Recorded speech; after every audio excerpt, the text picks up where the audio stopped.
Isa tayo. Okay. Yan.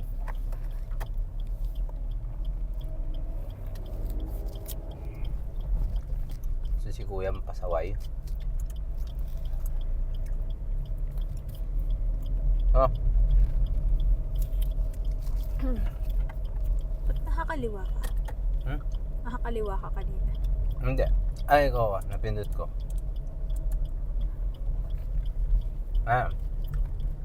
So, yun nga. Hello guys, welcome to our channel.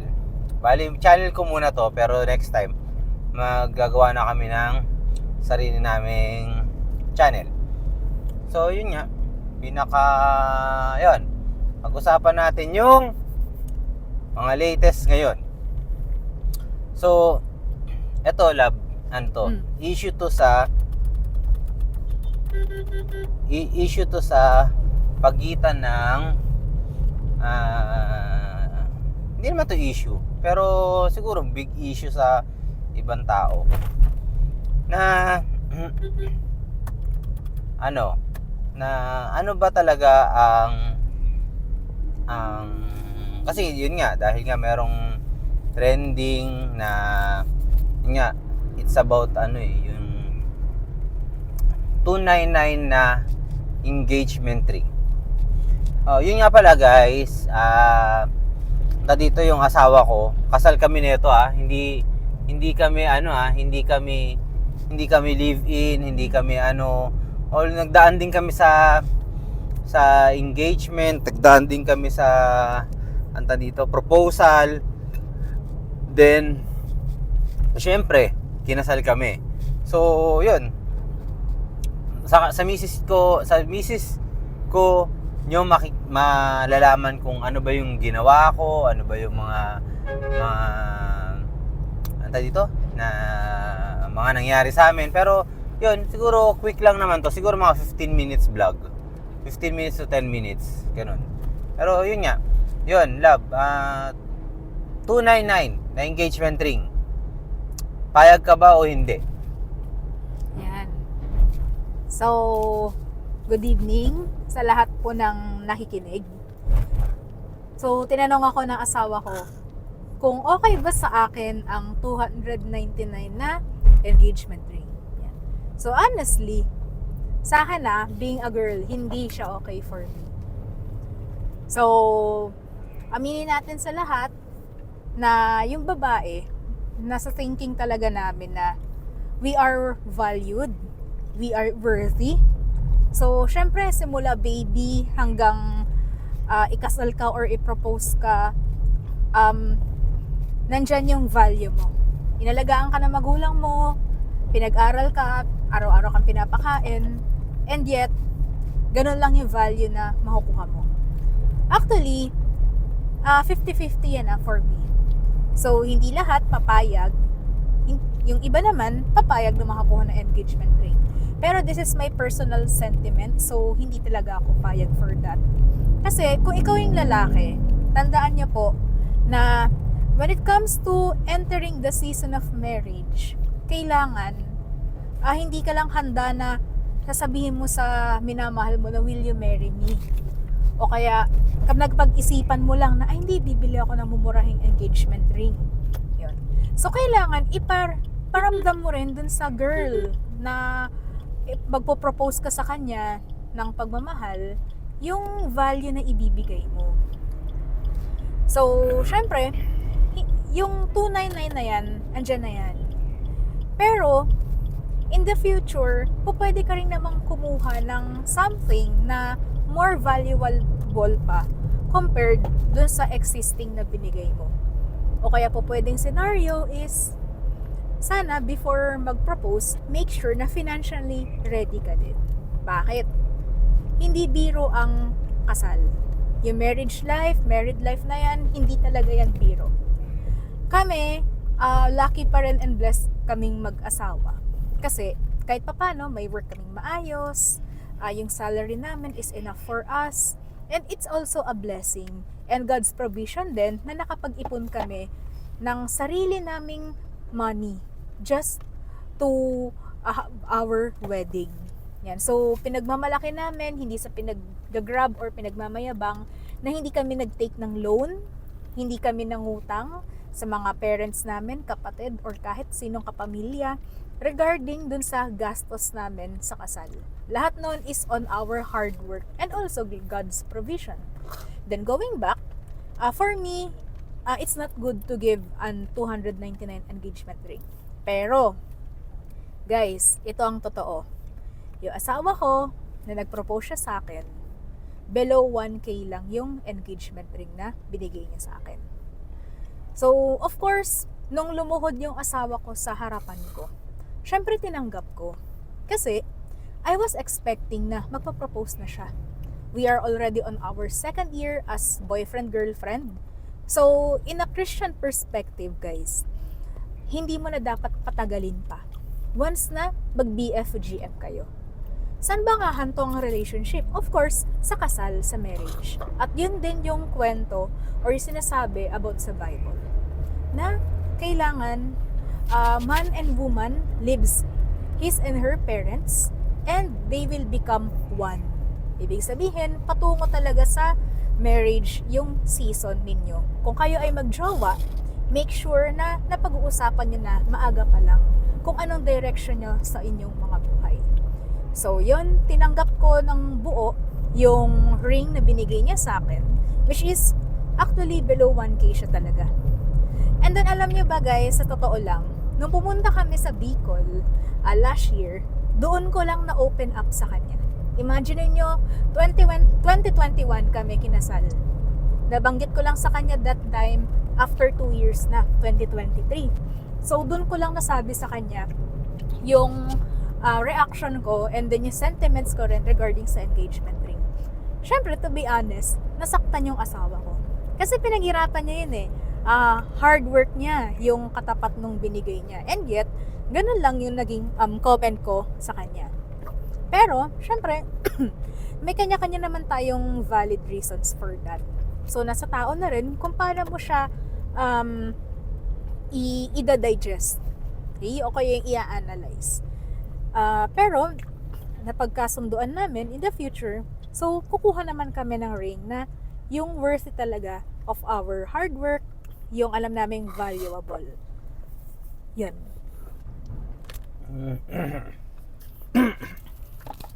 Sa akin naman, may point ka naman, love, sa mga ano. Pero syempre, tulad nga ng, kanya-kanya tayo. Yun. Sa akin siguro,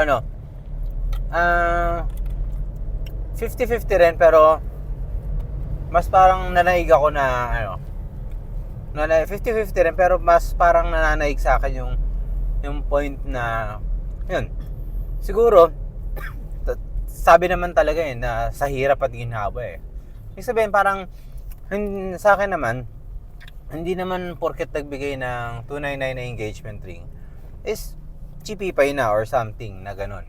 So, kami mga lalaki, anta dito, yun nga, tulad nung nag-vlog,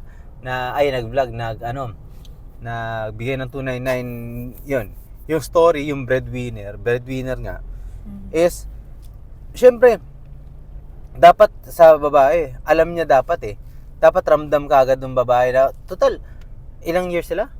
8 years. 8 years, 8 years sila. So, sa 8 years na yun, dapat kilala niya yung mapapangasawa niya o yung future husband niya na dapat alam niya na, ito lang yung kapasidad ng asawa ko. Kaya nga kami papasok sa isang relationship to helping each other. So, kailangan tulungan. Kasi, itong pagiging pagiging mag-asawa is not hindi. Kanya-kanya, hindi. Kailangan tulungan yan. So, Teamwork. So to the point, teamwork. So to the point na dapat doon pa lang sa point na yon na yung lalaki nag-propose. Dapat alam niya na. Alam dapat ng babae na ito yung isasagot ko. Kasi minahal ko naman to, not in material things Minahal ko to kung sino siya. Kasi makakasama ko to habang buhay sa hirap at ginhawa. So, sa akin, siguro tama yun. May napanood ako sa TikTok na ano, na anta dito, na mag-partner din. Tama yun, parang sa akin, yung sinabi niya na maganda nga yun kasi una pa lang nakita niya yung pagkatao ng isang tao eh. Yung pagkatao na, ito pala yung makakasama ko sa habang buhay, parang materialistic, parang ganun. So, hindi ko naman sinasabi sa asawa ko na ganun yung outcome ng asawa ko. Pero, yun nga, blessed din ako kasi tinanggap niya yung engagement ring ko na wala pang 1,000 pesos yun. And I was expecting for that kasi. Oo, kasi So, regardless nung halaga ng ring, tinanggap ko pa rin. Kasi ganito yan eh. It's all about acceptance pa rin. Acceptance kung paano mo siya tatanggapin, kung maluwag sa'yo, at kung kaya ba ng puso mo na ganun lang yung maging nyo. Pero kung ang isip mo is hindi mo naiintindihan kung ano yung tumatakbo sa isip din ng lalaki, dapat marunong matuto ka rin makiramdam. Pakinggan mo yung tinitibok talaga ng puso mo, hindi lang through sa mga nakikita ng mata mo. Yun. And yun nga, yung isa pang girl na nagsabi, hanga ako doon Yung isa pang girl na nagsabi na tatanggapin niya yung tatanggapin niya yung engagement ring kahit 299 lang yan. Kasi it's all about love. Yung pagmamahal talaga yan. Kasi hindi naman sa lahat ng pagkakataon kayang bilhin ng pagmamahal. Kayang mabili ng pera yung Pagmamahal. yung pagmamahal. Kasi yung na yan, yung ring na yan, yung isa nga yung dalawang magpartner nga, biro nyo, engagement ring nila is sinulid lang. So parang, alam mo yun, at ito rin yung tamang pagkakataon para mag-propose. Ito rin yung tamang pagkakataon para dito sa engagement, maging engage kami. Pero tinanggap niya pa rin dahil gawa nga ng mahal niya yung tao. Pero, yun nga, yung sa amin naman ng ibang situation kasi yun eh. Situational kasi. Ibang situation yung sa amin dalawa ng misis ko. Dahil, yung sa amin dalawa, parehas kami may trabaho. Stable yung trabaho namin. And, may karapatan naman talaga yung asawa ko na mag-demand rin. Dahil, para masabi niya sa sarili niya, worth it ako. Na, mahalaga ako. Kung mahalaga ako sa'yo, syempre gagawin mo lahat. Syempre bilang lalaki, gagawin ko naman talaga lahat para sa asawa ko. Pero, yun nga, kailangan, bakit may pero? Bakit kailangan, yung magiging partner mo rin, tulad ng sabi ko, alam niya, maramdaman niya rin na ito yung asawa ko, nahihirapan din yung asawa ko. Kahit meron kaming ganito, meron kaming ganyan, pero alam ng partner ko sa buhay na nahihirapan din ako. Kailangan ganun. Hindi pwede yung ikaw lang yung nag-work sa isang relationship or ikaw lang yung yung kahit kailangan matuto ka rin makiramdam. Ngayon, para sa akin pag ganun man yung naging outcome nung isang engagement, kunyari, yun, nasa inyo pa rin kung paano nyo siya tatanggapin.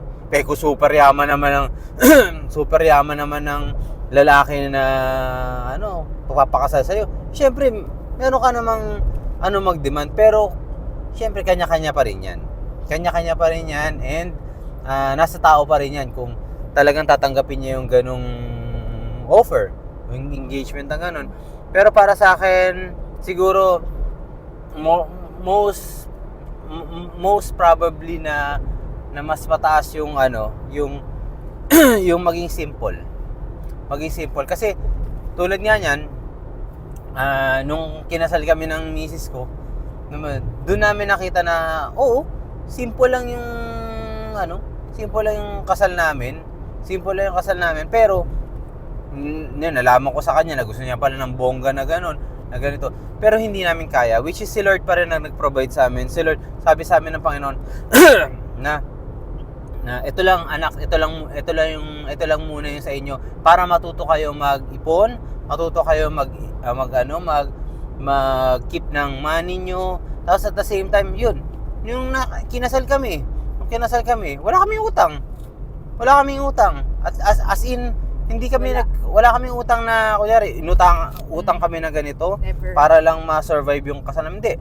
Wala kaming utang. Yun yung time na pagkatapos ng kasal namin is nagulat kami yung lahat ng mga binigay ng mga ninong at ninang namin, principal sponsor, lahat mas malaki pa dun sa ginastos namin, which is naman nagtugma kasi pandemic talaga yun.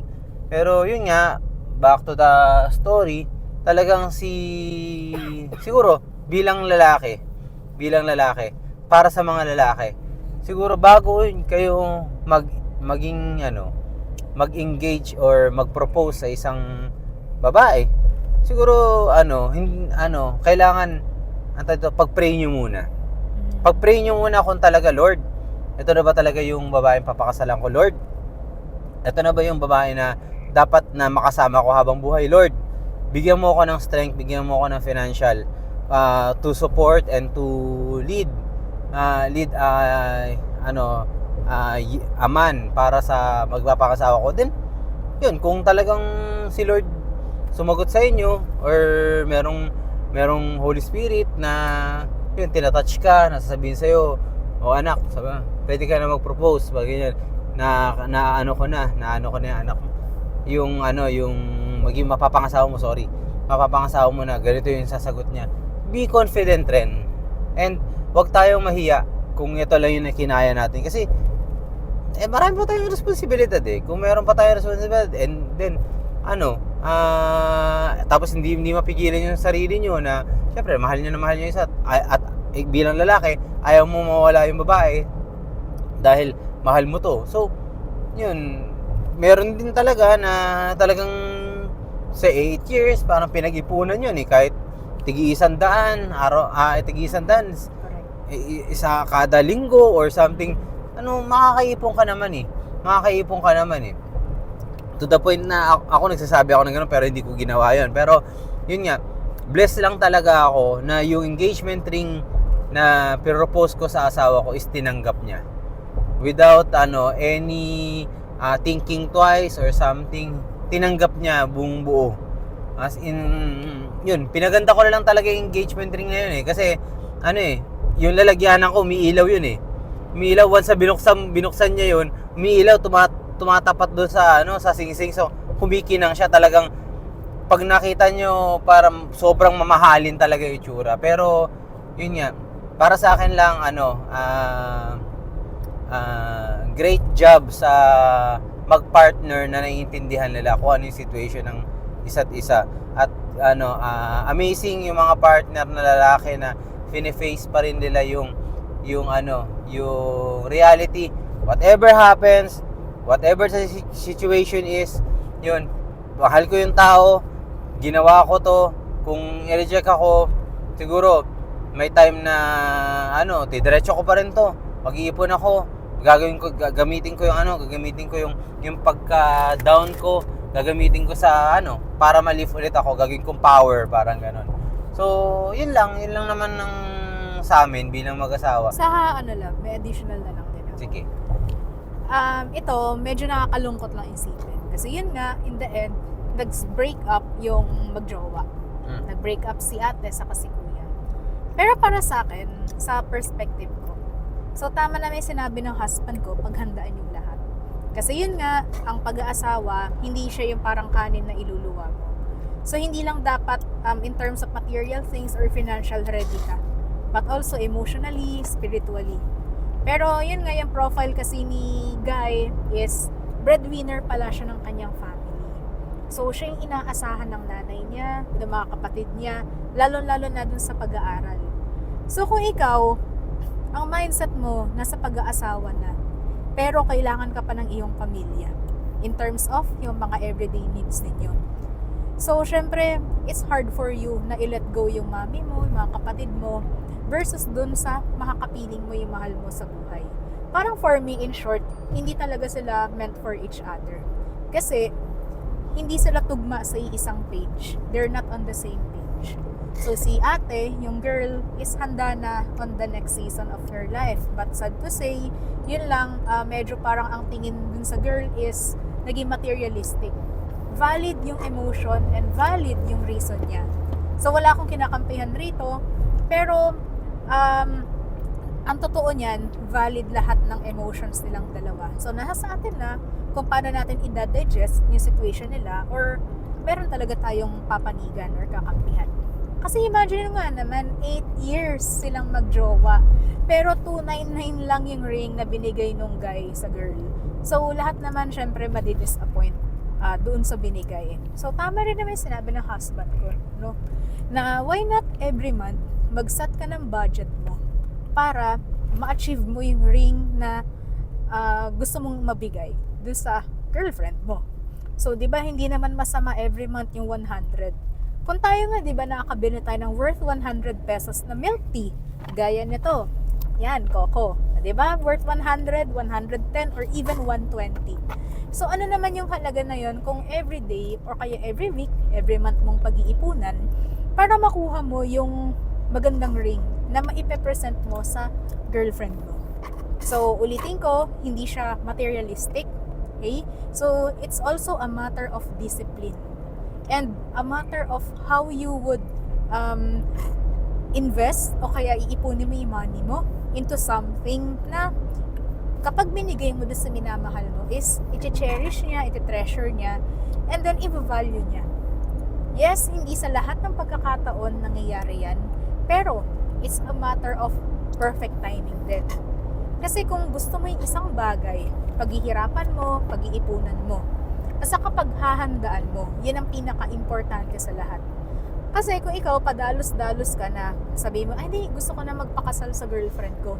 Pero, wala kang pera. O kaya, wala kang trabaho. O kaya, meron kang certain problem.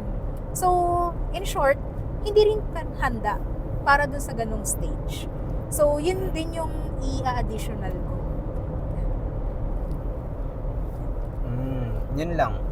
Yun lang. Pero para sa akin para sa akin love, sobrang bilib ako dun sa mga babae na dito, yun, wala sa kanila yun. Parang yun kasi yung yun kasi yung mas nagpapatibok ng puso namin yung parang be simple. Yung parang be simple to the point na not on money, not on things, parang di ba nga yung napanood ko nga sa TikTok. Kung sabi doon, nakalimutan ko kung sino yun diba? Kung wala kang pan-date o dun sa minamahal mo, wala kang pan-date or something na panlibre, huwag kang lumabas. Pero kung meron kang 100 o 200 pesos at inaya mo yung girlfriend mo na na kumain sa not restaurant, sa kasi wala kang budget kasi hindi natin pwede sabihin walang pera. May pera tayo pero wala lang budget. Yun, wala sa budget. Yun. So, inaya mo something like fishball, ganyan. Tapos dun pa lang. Tapos yung babae, pumayag siya na sobrang gusto niya rin pala yung ganung thing. Yun ang pinakamagandang Yung babae na ganun, yun ang piliin nyo. Yung maisasama nyo kahit saan kayo magpunta. Ang importante magkasama kayo. Ang importante masaya kayo. Yun. Ako, sa totoo lang, hindi kami kaming dalawa ng misis ko, hindi kami ganun kataas yung salary. Hindi naman ganun kataas yung salary namin. Kahit pa paano. Hindi ganun yung parang hindi naman salary yung talagang milyonaryo. Oo, Pero yun. enough to sustain our needs. Pati yun. syempre yung mga gadget, luho, mga biligan yan. Hindi naman kami sa ganun. Pero yan nga, nakukuha namin mag-fishball. Nakukuha namin mag-isaw. Nakukuha namin kasi doon naman talaga kami doon naman talaga yung nakasanayan dati. Yung mga fancy, yung mga restaurant na mamahalin is talagang minsan lang namin naman natitikman yan. occasionally lang namin na ano Kung yan. mayroong special na Oo. occasion. Doon Yung lang ano nga talaga. yung nilibre nga ako ni Mrs. sa ano, yung birthday niya, yung sa, ang tawag dito, yung Vikings ba yan? Sa New Vikings. Oo, yung New Kasi Vikings libre eh. naman ako that Ngayon time. lang ako nakatikim ng ganun. Eksaktong birthday ko eh. And ngayon lang ako ano nun. So, hindi din ako kung makikita niyo sa vlog ko, is parang ang dami-dami kong sapatos. Oo, marami ako sapatos kasi yun, iniipon ko yun. Kasi, gusto ko yun naglalaro ako, tapos at the same time, nung bata ako, hindi naman kami ganun pag nakakita ko sapatos, pag napabili ako sa magulang ko, hindi naman kagad nabibilan ako ng sapatos, hindi ganun yun eh. So dumating sa point na nakapagtrabaho ako, sabi ko bibili ako ng sapatos kung ano yung gusto ko. So nabili ko siya, and yun, ganun lang yun. So nag-start naman talaga yan sa mga hilig natin. Kaya talaga, babalik ko lang, kung ano yung hilig natin at magpapasaya sa atin, grab mo. Kung masaya ka dun sa partner mo, at masaya ka dun sa minamahal mo, i-grab mo yun, huwag ka matakot. At the same time, face the reality. Face mo kung ano yung mga dapat mong ikaharap dun sa sa worst man, pangit man, o maganda man ang resulta. Ang maganda, always magpasalamat kay Lord sa lahat ng natatanggap mo. Lahat na natatanggap natin, maliit man o malaki, always give thanks to the Lord Jesus na kailangan araw-araw. Sa umaga lang guys, paggising mo pa lang ng umaga, you always give thanks sa kay Lord. Kasi buhay ka. Yun pa lang. Kaya hindi mo pwedeng sabihin na ano ba tong buhay? Hindi pwede yun.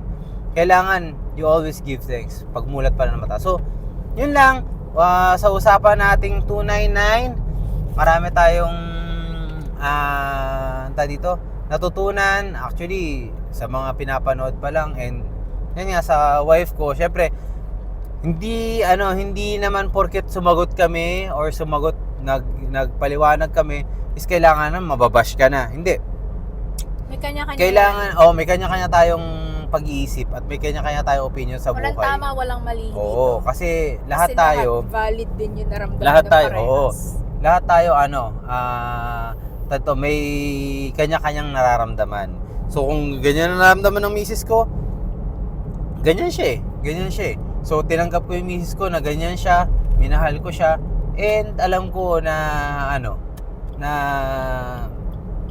na magbabago ang misis ko pagdating ng araw, and okay naman siya. And kung mayroon man akong ginagawa na para sa misis ko is para sa kunyari siya, pagpapahingin ko lang ako magluto, kagustuhan ko yun dahil mahal ko yung asawa ko. I want to serve my wife. Ganun lang yan eh. So may kanya-kanya tayong sa buhay. So yun lang naman. Dito natatapos yung vlog. Dito natatapos ang usapan ng 299, and Bibilan mo ba ako ng mas mahal? darating tayo sa point niya.